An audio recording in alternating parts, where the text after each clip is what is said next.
बिस्मिल्लाहिर्रहमानिर्रहीम। जी जनाब, dear students, tax की डिस्कशन आज हम करने जा रहे हैं। आपको पता है हमने इस सेशन में एक नया ट्रेंड शुरू किया कि हर पेपर को जिस दिन वो पेपर हो रहा है हम उसी दिन सेम डे उसको डिस्कस कर रहे हैं, ताकि बच्चे जो हैं इसको ज़रा वैल्यूएट कर सकें, उनकी परफॉर्मेंस कैसी रही, उन्होंने पढ़ा कैसा। तो आज की इस डिस्कशन में मेरे साथ शरीके गुफ्तगू हैं Sajjad Ahmad Malik sahab. Sir, welcome to the show. और मैं इस चीज़ को अच्छी तरह समझता हूँ कि टैक्स जैसा मुश्किल पेपर और सेम डे में इसकी डिस्कशन को करना ज़रा एक बड़ा चैलेंजिंग काम है। तो उसमें आपका मशकूर हूँ कि आपने टाइम निकाला और मेरे साथ बैठ के हमने इसको एक स्ट्रीमिंग की। तो ओवरऑल पेपर अगर हम स्टूडेंट देखें तो एक ट्रेंड हमें चेंज होता नज़र आया। टैक्स के पेपर में पहले ये बच्चे पूछा करते थे कि कितने परसेंट न्यूमेरिक आएगा, कितने परसेंट थ्योरेटिकल आ जाएगा। तो पिछली 2 अटैम्प्ट से एग्जामिनर ने आपको ये मैसेज देना शुरू किया कि टैक्स का पेपर एक प्योर कैलकुलेशन का पेपर है, एक कॉन्सेप्ट का पेपर है। इस अटैम्प्ट में भी अगर हम देखें तो सिवाय question number sir 5, question number 5 हमें नज़र आता है 12-13 नंबर का, जिसे हम कहें कि स्ट्रेट एक कोई डिस्कशन करके बच्चा रटे वाले में से कोई सवाल निकाल लेगा। बाकी बड़ा ही ज़बरदस्त पेपर, बेहतरीन एप्लीकेशन है ना, एप्लीकेशन पूरी की पूरी एप्लीकेशन। और अगर हम सर 1 to 1 शुरू करें, ज़रा क्वेश्चन नंबर 1 से आगाज़ करें, तो आप ज़रा थोड़ा ब्रीफ करें कि क्वेश्चन नंबर 1 आपकी नज़र में कैसा रहा। क्वेश्चन नंबर 1 ठीक है। थोड़ी सी इसमें एप्लीकेशन है, जैसे उसने 2 कंपनीज ली और फिर जो है एक रेजिडेंट पर्सन है लेकिन उसने चाइनीज़ लिया, थोड़ा सा यहाँ पे घुमा दिया। उसने ज़रा चाइना का फ्लेवर डाल के है तो रेजिडेंट, वो पिछले 5 साल से रह रहा है, फर्क तो कोई नहीं पड़ता। शॉर्ट टर्म रेजिडेंट भी नहीं रहा, शॉर्ट टर्म रेजिडेंट नहीं रहा, एग्जैक्टली। और फिर उसकी जो इनकम है वो 2 है, एक इनकम उसकी फॉरेन सोर्स है। तो हमें जो है क्वेश्चन स्टार्ट करते हुए जो है पाकिस्तान सोर्स इनकम और फॉरेन सोर्स इनकम को अलग-अलग लेके चलना पड़ा, अलग। और फिर कंपनीज 2 हैं, एक HL है और एक DH है। तो फिर इन दोनों को अलहदा और फिर फॉरेन सोर्स है, थोड़ा सा बस कैलकुलेशन है। अदरवाइज कह सकें कि मार्क्स तो पड़े हैं इसके अंदर, पासिंग मार्क्स बड़े अच्छे पड़े हैं, सिवाय उस वाली बात के वो मैं अक्सर, बल्कि इस सेशन में तो मैंने फिर आखिरी 1-1.5 महीने में एक पूरी सीरीज चलाई, वो 360 क्वेश्चन वाली बात।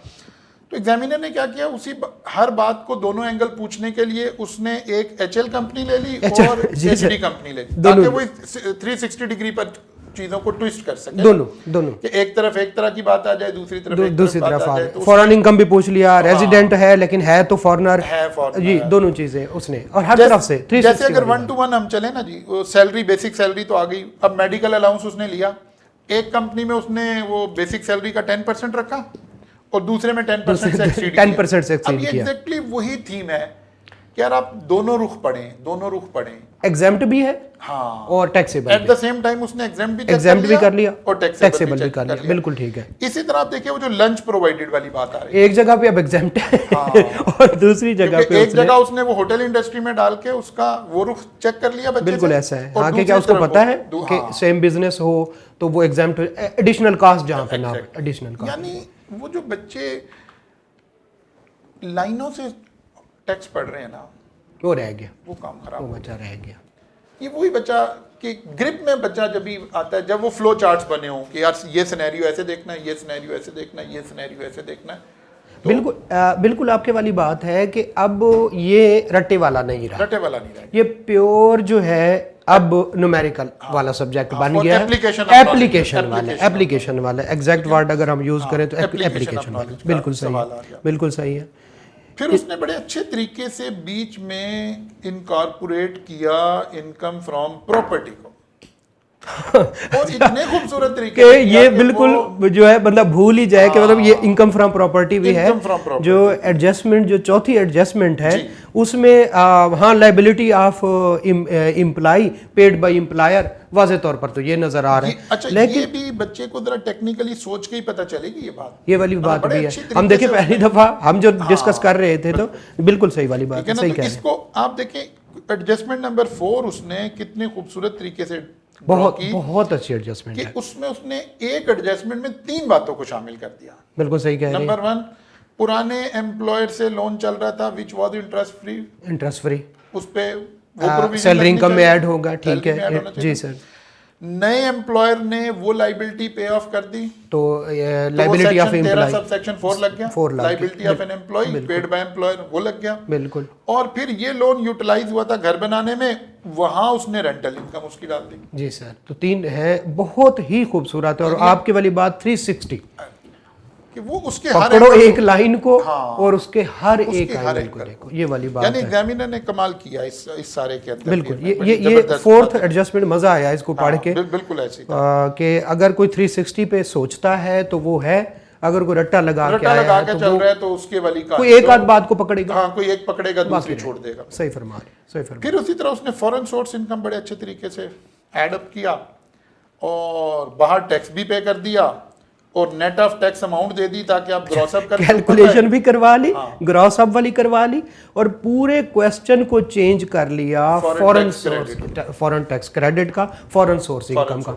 एक तो अब 2 इनकम लेके चलनी है, फिर सैलरी इनकम को 2 में करना है और फिर आखिर पे फॉरेन टैक्स क्रेडिट। एक ही 2 लाइनों में उसने 4 चीजें डाल दी। बड़ा अच्छी ये जो अदर इंफॉर्मेशन की जो सब है, बड़ी बेहतरीन चीज है, बड़ी बेहतरीन चीज है, अच्छी है ऐसे। लेकिन फिर भी हम वो एक बच्चे को एक कॉन्सेप्ट देते हैं। देखें इस क्वेश्चन के मार्क्स थे सर 19, वही ट्रेडिशनली 19 मार्क्स 19 वाला।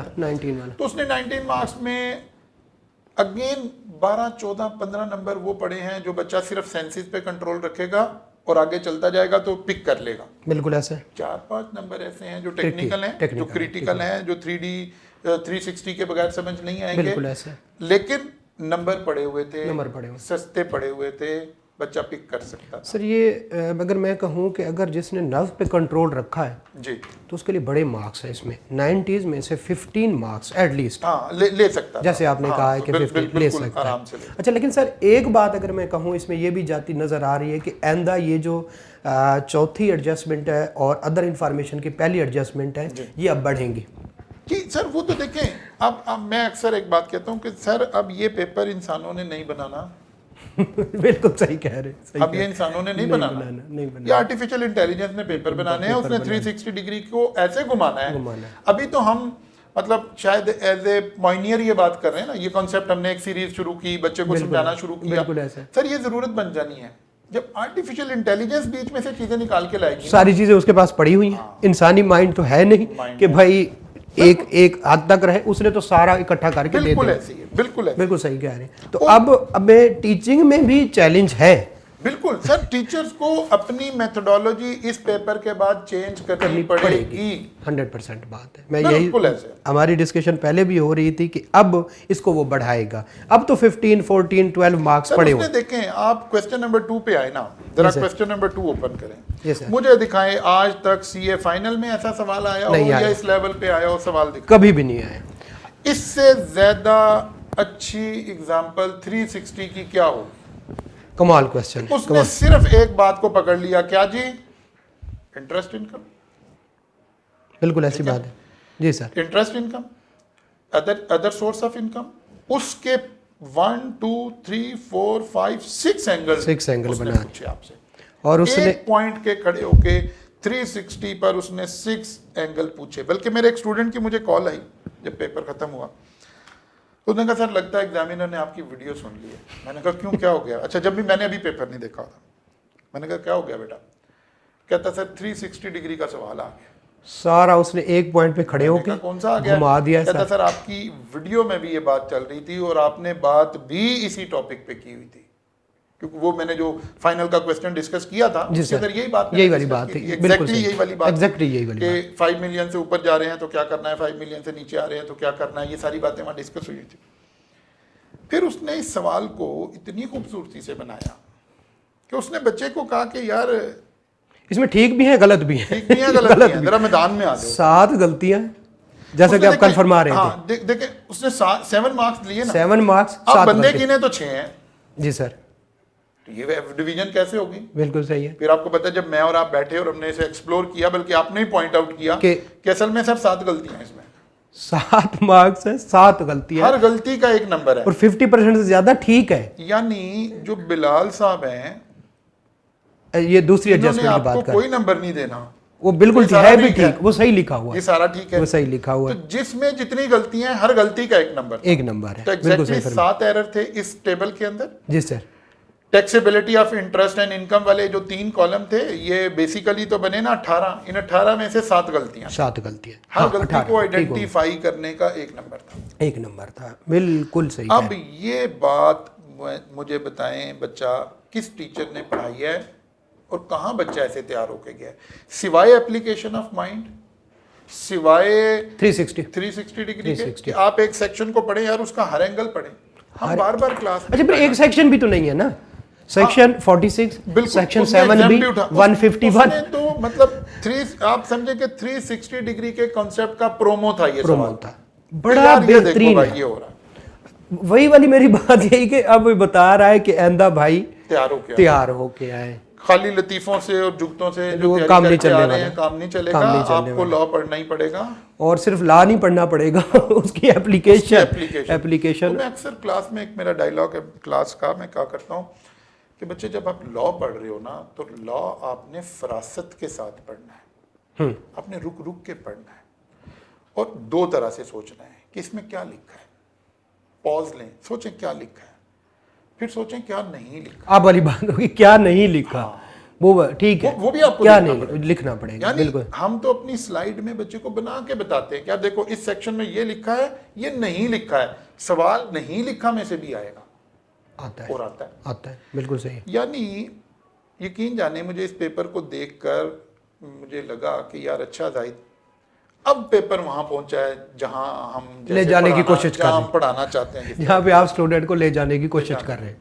आपको डे फर्स्ट से कहते थे बच्चे का, यार एक ताल्लुक जोड़े, एक ये करे, अब लग रहा है कि यार हाँ हम वैल्यू ऐड कर सकेंगे इंशाल्लाह ताला।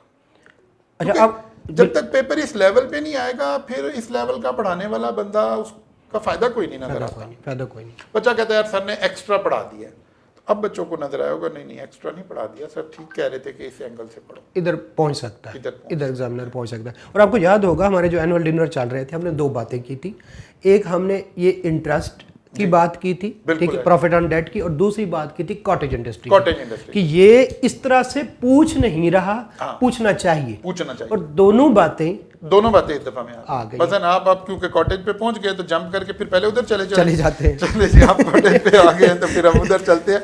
आखिरी क्वेश्चन सेल टैक्स का। जी सर। अगरचे इस क्वेश्चन को हम जब ग्रेड करेंगे तो ये एक आसान सवाल आया जी, ठीक है ना, इसके अंदर एग्जामिनर ने ज्यादा बच्चे को नहीं घुमाया और उसने कहा यार चलो कोई बात नहीं, कुछ थोड़े से आसान नंबर भी, बिल्कुल सही है, लेकिन वो एक सेल टैक्स की हमने एक कम्प्रीहेंसिव क्वेश्चन की वीडियो तैयार की, एक कम्प्रीहेंसिव क्वेश्चन तैयार किया और बच्चों को कहा कि बेटा आप सिर्फ इस एक सवाल को करके चले जाओ, आपको इससे बाहर कुछ नहीं नजर आएगा।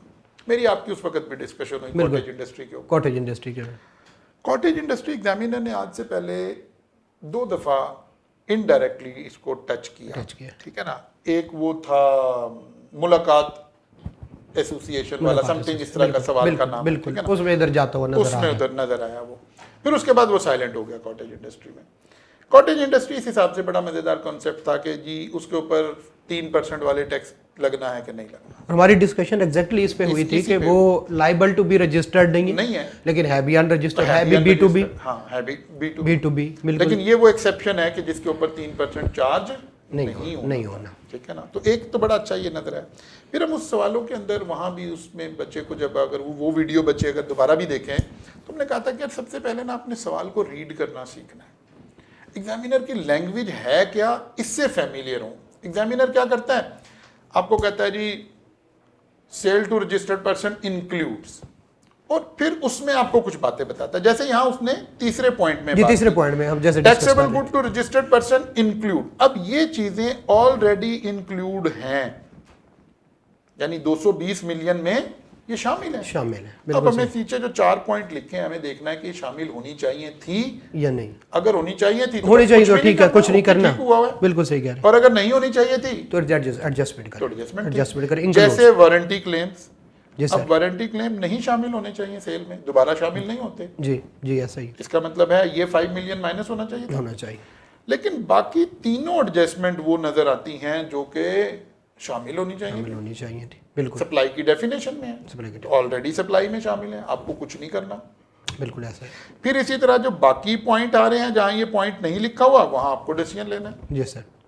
आसान हम इसे इसलिए ग्रेड कर रहे हैं सवाल को, अगरचे इसमें बातें बड़ी खूबसूरती हाँ, से, दो चार बारीकी बातें से बड़ी उसने बारीकी की हैं, से अच्छी तरीके की हैं, लिखी हुई है। लेकिन हम आसान इसलिए कह रहे हैं कि उसने इस सवाल में अपॉर्शनमेंट भी नहीं करवाई, ठीक है ना। अदरवाइज तो रोला ही अपॉर्चुनिटी का होता है ना बच्चे को जो होता है। उसने मतलब सिंगल सप्लाई बनाई, उसने कोई जीरो रेटेड सप्लाई नहीं दी, कोई एक्सपोर्ट सप्लाई नहीं दी, उसने सीधा सीधा किया।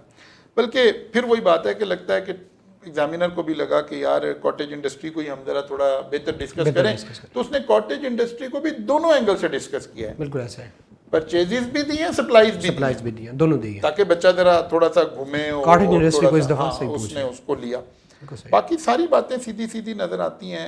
ये नंबर अगेन वो बच्चे जो कॉन्सेप्चुअली पढ़ रहे हैं और जरा उस माइंडसेट से चल रहे हैं कि यार हमने कोई एक चीज पकड़नी है तो उसके कॉन्सेप्ट पे फोकस करना है। बिल्कुल ऐसा। इवन हम पीआरसी लेवल पर, मैं आज की भी क्लास की बात आपसे करूं, मैं बच्चे को ये कहता हूं कि बच्चे जब आप मेरे से कोई एमसीक्यूज पूछते हैं तो आपने देखा होगा कि मेरी कोई खास तवज्जो नहीं होती उस एमसीक्यूज पर, बल्कि मैं क्या करता हूं बच्चे को दोबारा कॉन्सेप्ट पे ले जाता हूं कि यार यहाँ ये स्लाइड थी, इसमें कॉन्सेप्ट है, इस स्लाइड के कॉन्सेप्ट में कहीं प्रॉब्लम आ रही है, दोबारा से पढ़ो, और अगर कॉन्सेप्ट क्लियर है तो फिर सवाल पे अप्लाई करो, फिर क्यों डर रहे हो।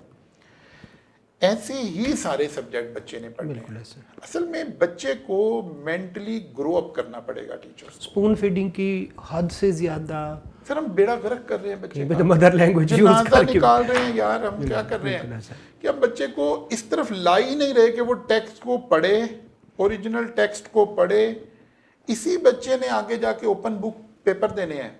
बिल्कुल ऐसा है, उसकी बुनियाद बननी है।